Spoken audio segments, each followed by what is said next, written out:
So as we were just looking at here, we take these three relationships that we were working at with that property review. We rearrange them, to allow us to solve for what we want to solve for. And we can develop this equation that delta is PL over AE. So the deformation, axial deformation, is the force times the length divided by the area divided by the modulus of elasticity, okay? And that's just found by taking these three equations right here and combining them together into one formula, okay? So let's look at an application of that. So let's say we've got this little pedestal here and it's got some different loads on it. Let's find the total deformation of point A. So we've just got this pedestal sitting here with no load, and then we apply and let's see after we apply the loads, how far is point A going to move? That's what we're looking at here. All right, so why don't you just take a minute and find the loads in AB and BC.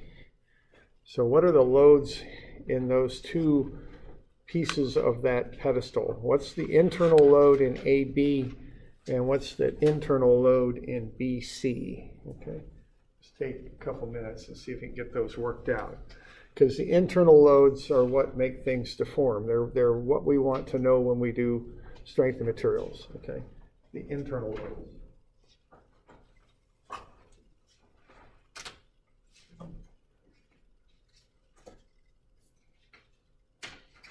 Well, on page 210 is where we're at.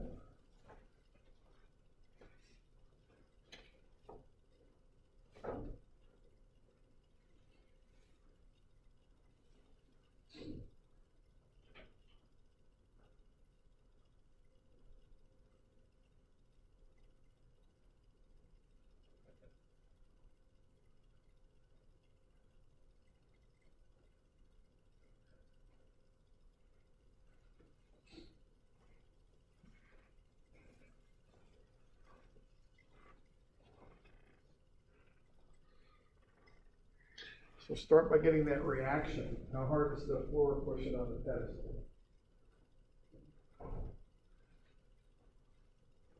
And then cut some pieces out of the pedestal and analyze them to find the internal force.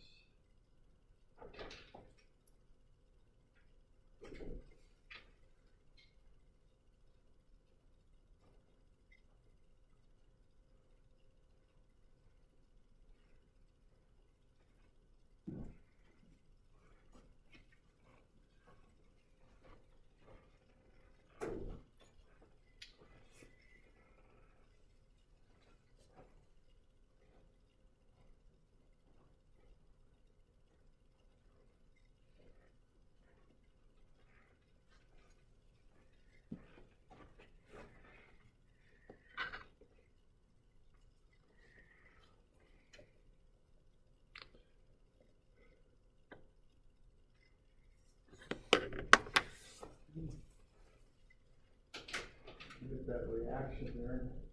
Look at what's going up and what's going down and find the reaction.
You'll get around 1.8 meganewtons pushing up. We'll get to that, okay? Any questions? Can we up?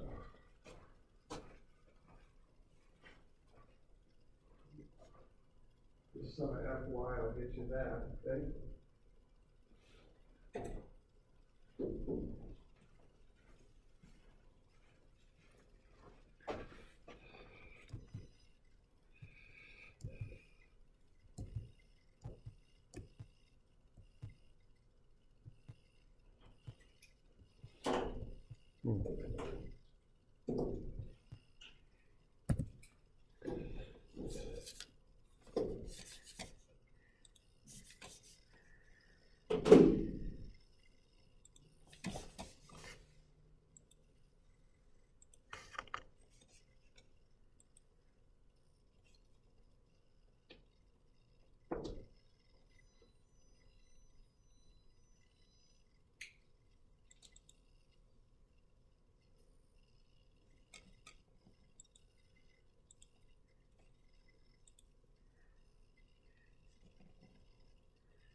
That didn't work out too well, did it?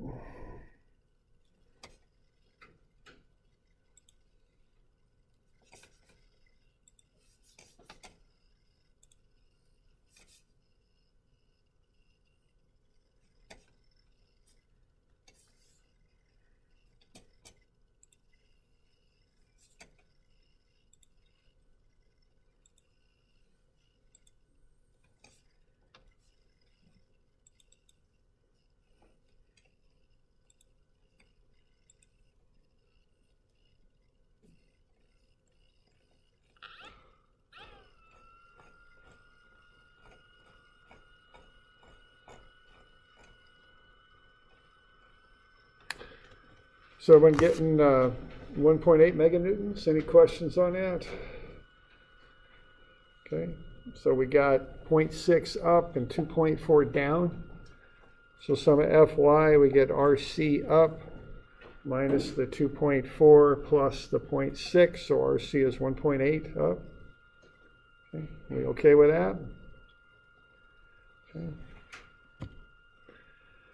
And then what we want to do, we want to find out what the internal forces are in that pedestal. So to do that, you cut out free body diagrams, and we make, turn each section into a free body diagram. Okay, so that's the deal here. So that top one, how did I do that? Okay. Top one, you've got 0.6 meganewtons, which is 600,000 newtons. That's going up, and then you've got whatever the internal is, okay? And that's the load anywhere between A and B. That's found by taking this free body diagram right here. I'm just cutting through the pedestal, cutting the top part of that piece off, and I'm going to find that internal force. Similarly, I'll do the same thing on the bottom, and what I know I've got there is I've got 1.8 meganewtons doing that. So what I got going on the bottom is I've got this pedestal. I'm going to cut through that, and I know that this is 1.8 meganewtons doing that, so I want to find that internal force right there, okay? So that's what I'm doing here. Okay.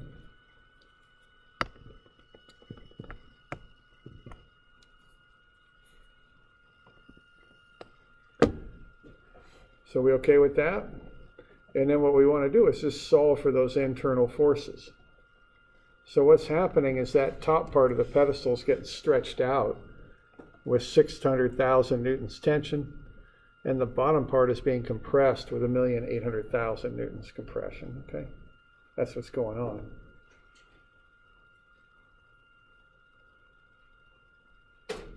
All right.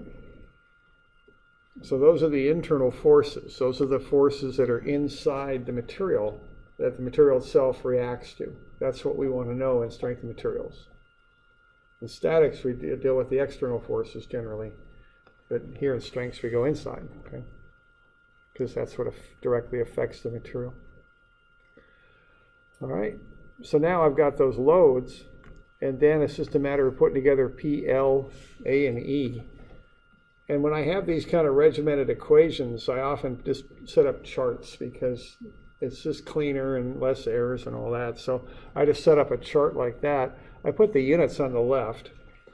See, I've got everything in newtons and meters, so that'll just come right out in meters for the deformation.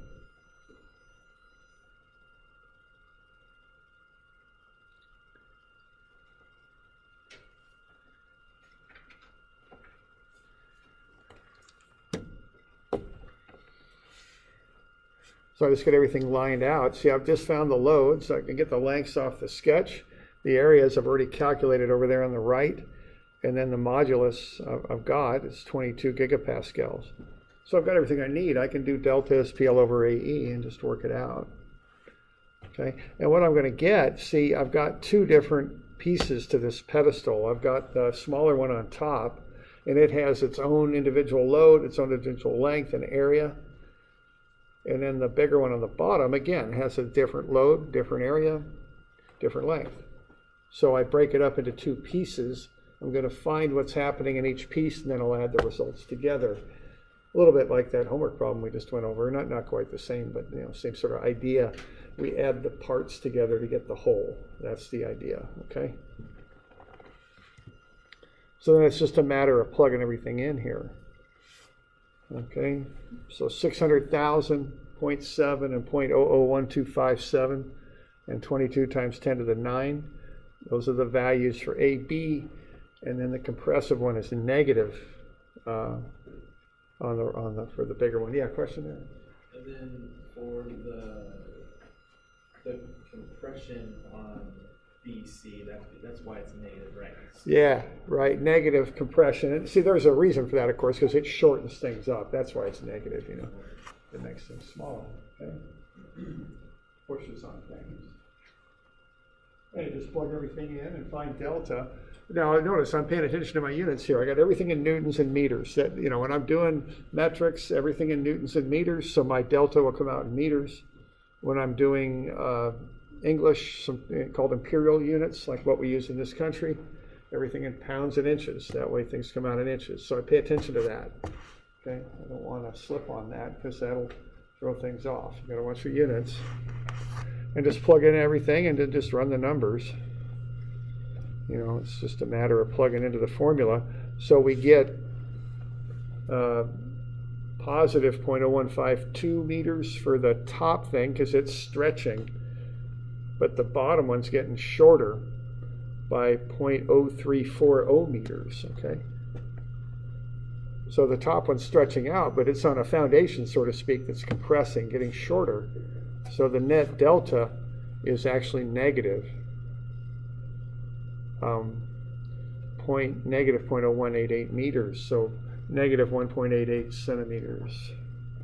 So A is actually dropping, it's going lower with this loading. Okay. And it's pretty basic too. We're just finding the delta for each piece, and then we add everything together to get the total delta. That's what we're doing.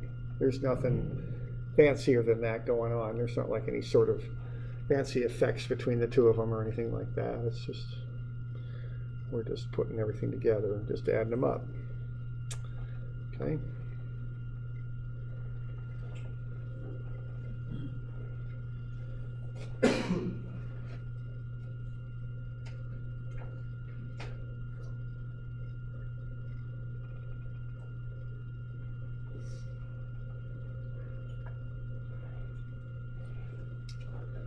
All right, so this is something that we do in strengths that we don't touch on in statics, or these material properties.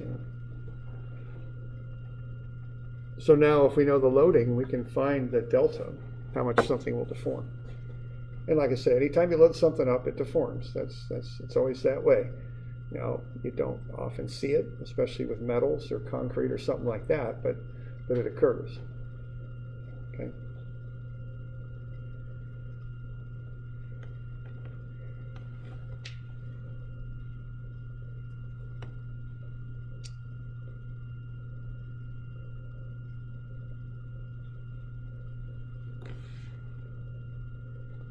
So we got any questions on that?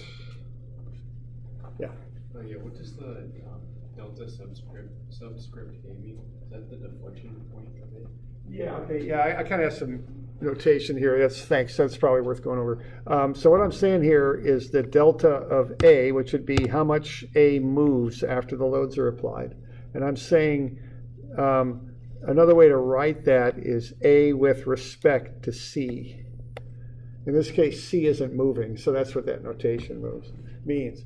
Sometimes we use a notation like that because maybe C is moving, so it's deforming too. So I might want to know how is A deforming with respect to C, like if you got a lot of different deformations going on. So that's what that means. So to get the deformation of A with respect to C, I take the deformation of A with respect to B right there, and then look at what B does with respect to C, and I add those effects together. That's what I mean by all that. And that's not really a standard notation. It's just I just kind of came up with that, I guess. Okay.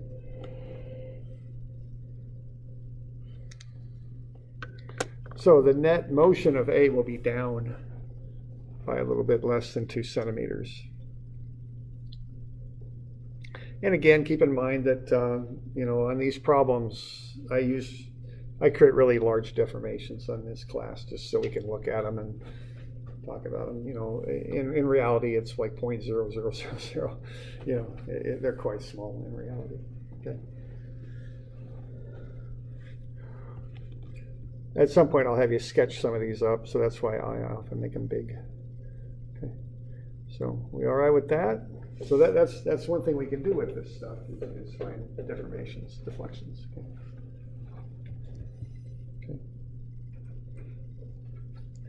Now, there's another big thing we can do with this too is, when you do statics, I don't know if you remember this, but when you're doing two-dimensional problems, you can solve for 3 unknowns, and that's it. That's all you can do with statics in 2 dimensions. Now, of course, in reality, you can have many more unknowns than just 3.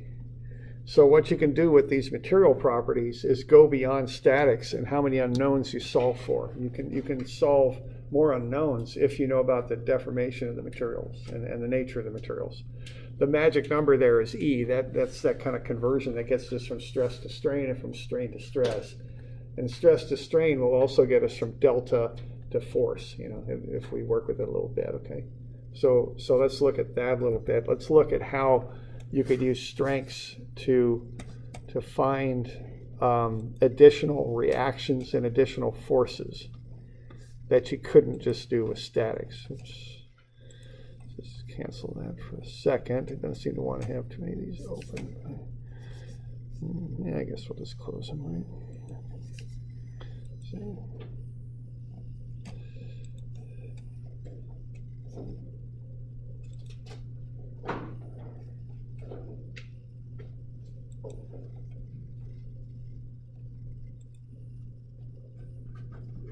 All right, so let's look at what we call statically indeterminate members. So indeterminate means you can't solve for it. So, there are certain situations that you can't solve, which is statics.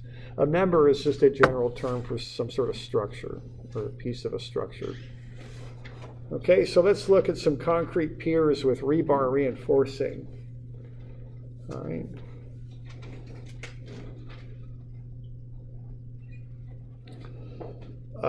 So a couple of things there. That looks like some sort of elevated roadway. That looks like quite a project they got going on there. Regardless of what aspect you're involved with, they're the designers, the contractor to building that. I'm sure they're having to really know what the heck they're doing to get that thing done properly.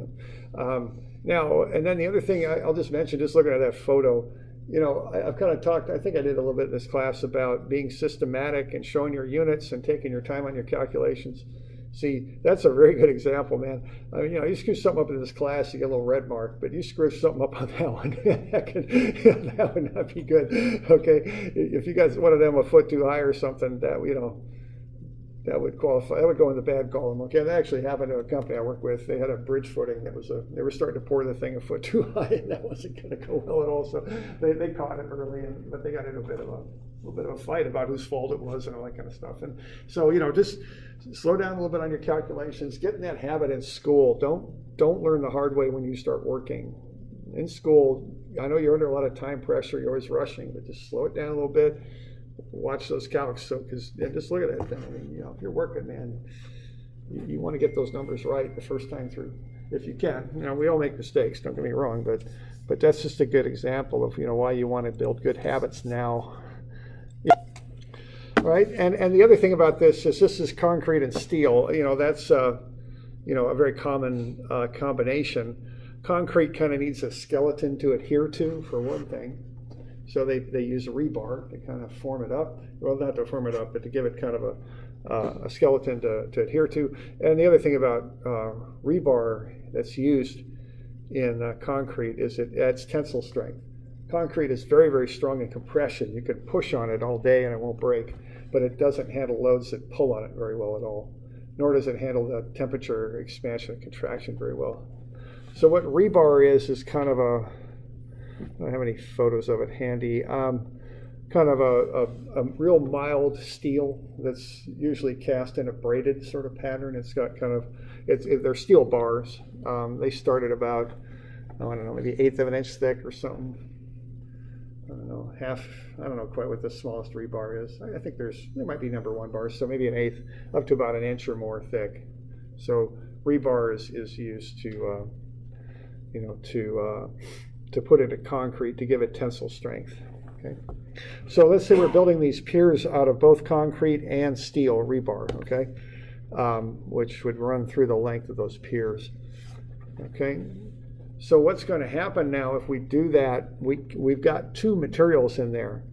We've got concrete and we've got steel, and we can't find the force in both of them at once. It's essentially a one-dimensional problem, just pushing down in one direction. So statics will get us a little bit of information, but only one force. We got to divide that force up between the 2 materials, so we'd kind of have to figure out how to do that. And strengths will give us a way we can do that. So I'm on page 220, not quite the same problem, but the same idea there. I've got a concrete or steel box, and I'm filling it with concrete. And you know, that's actually a common trick that's used if you build columns out of tube, which is commonly done. You know, they'll fill those hollow steel columns that are tubes. They'll fill them with concrete to kind of stiffen them up a little bit. It's a good way to add strength to a steel column. All right, so let's have a look at this. So let's work through this on 220. So what we want to know is if we push down on this thing with 70,000 pounds, we've got these walls are 1 inch thick. Let's find how much that pier will deform, and also how much force is absorbed by the concrete and the steel, and what the stresses are too in the concrete and the steel. And then we have a table here that tells us what the maximum allowable stresses are, kind of the strength of the materials. So, you know, we can compare the stresses we calculate and see if we're exceeding any of those. Okay? Those are the allowable stresses. We've decided that's as much of a load as we want to tolerate there. All right, so what we want to do is kind of do the preliminary information, get the area of the concrete and the steel. So the concrete's 16 by 16, so it's 256 square inches. And then the steel has outer dimensions of 18 by 18. So if you take that and then subtract off the area of the concrete, you get the area of the steel, 68 square inches. Okay. So the steel plate that was used to make that tube is 1 inch thick.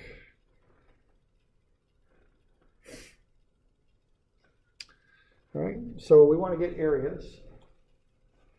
We also want to do statics. Now, statics won't get us the answer, but it'll help us get the answer. So generally on these indeterminate problems, you want to do a bit of statics.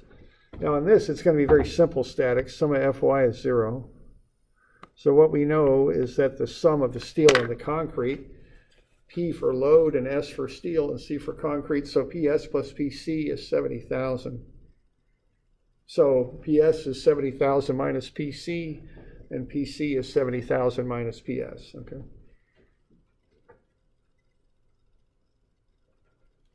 We'll call that equation number 1. See, we got 2 unknowns in there, so obviously we need something more than just statics to solve for it. But we start with the statics just to get that basic relationship established, okay? All right, now the next thing we're going to do is we're going to assume here that this thing is built properly and that that load gets spread out in the entire pier pretty quickly. So we're going to assume that everything deforms together and that 70,000 pounds is absorbed by the concrete and the steel together, that they share the load. That'll be our assumption here. So what we're going to look at next are the deltas, okay? So we're doing all right here with all this? Everybody got that copied down? Okay. All right. So what we want to do is we're going to want to look at the deltas. And the deltas are PL over AE. So delta S is the load in the steel, PS times 30, divided by the area of 68 inches squared, and divided by its modulus, which is 29 times 10 to the 6 pounds per inch squared. That's a common modulus for structural steel, 29 times 10 to the 6. And then that's going to equal the delta for the concrete, which is the load in the concrete times the length, 30 inches, divided by its area, 256 inches squared, divided by its modulus, 18 times 10 to the 6 pounds per inch squared. So what I have here is the basic strength of materials relationship. I've got a geometric relationship that relates the deltas together, and this one's quite simple. Delta steel is delta concrete. And then I throw the strengths in here, that it's PL over AE. See, what that's going to do is allow me to use my deltas to solve this, because with strengths I can relate the deltas to the load. Okay.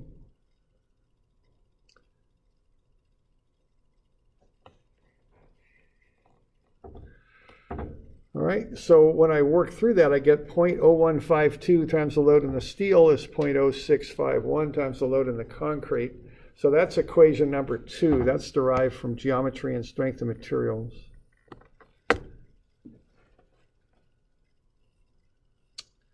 All right. Now what I want to do is get a little bit more direct relationship that I can use for a substitution. So I'll divide through by the smaller of those 2 coefficients. It's 0.0152. And that'll give me that the load in the steel is 4.28 times the load in the concrete. So the steel takes up 4.28 times as much of the load that the concrete takes up. And I can do the inverse of that relationship and get that the load in the concrete is 0.234 times the load in the steel. So the steel's carrying about 4 times as much of the load as the concrete, and I found that using strength of materials.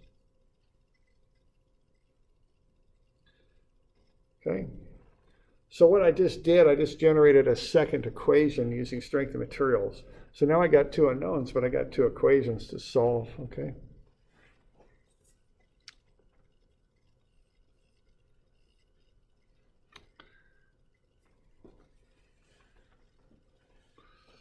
So I can go ahead and solve it, because I got these 2 equations to work with. So I can just substitute this stuff in here in. Either the load in the concrete is 70,000 minus the load in the steel, or the load in the steel is 70,000 minus the load in the concrete. I can use either one. Plus I've got these little relationships here that are pretty straightforward. So I can just plug in now. I've got an expression for the load in the concrete. I can put that in there. I've also got an expression for the load in the steel.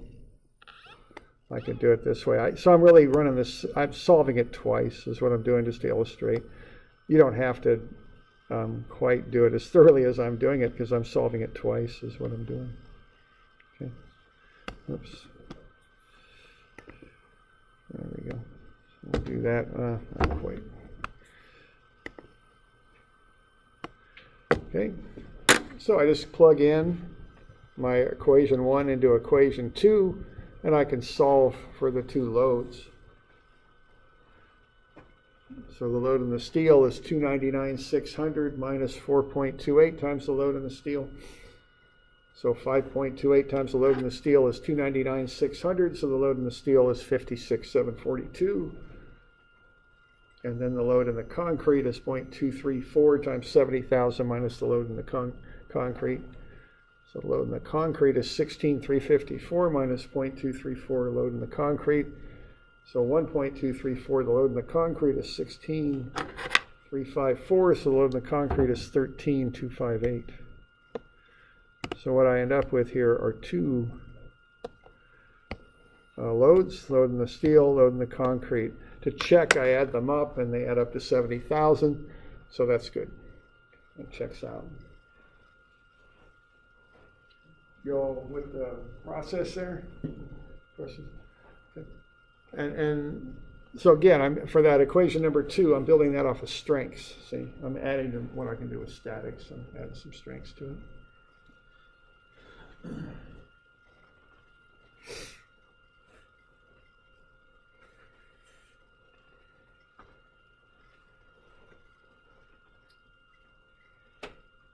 Okay.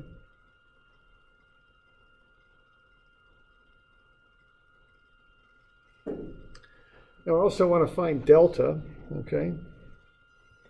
Oops.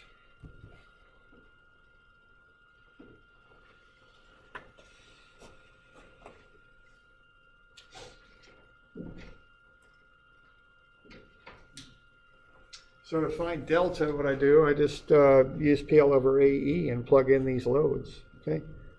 And again, to check, I can find delta steel and delta concrete and make sure they're supposed to be the same. So that will serve as a check, see? I can just go ahead and plug those in. So I found the stress in both. They're both quite low, 834 load over area, so 834 for the steel, 51.8 for the concrete.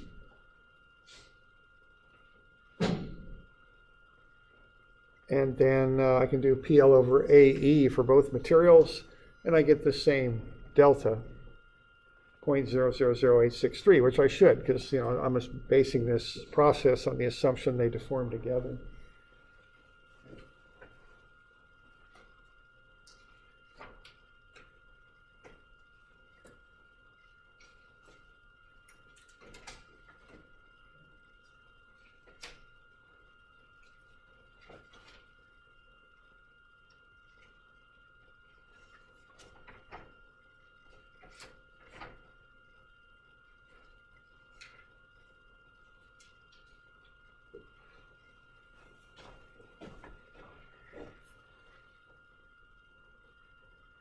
We have school on Monday. We don't. Okay, we got that holiday coming up. Okay.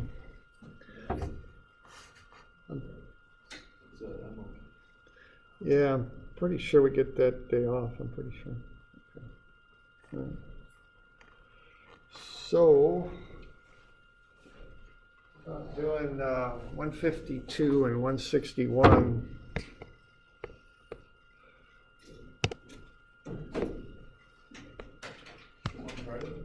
Yeah, they'll make them do Friday.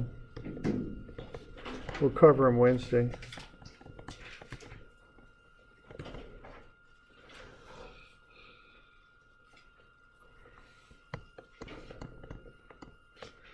So 152 and 161.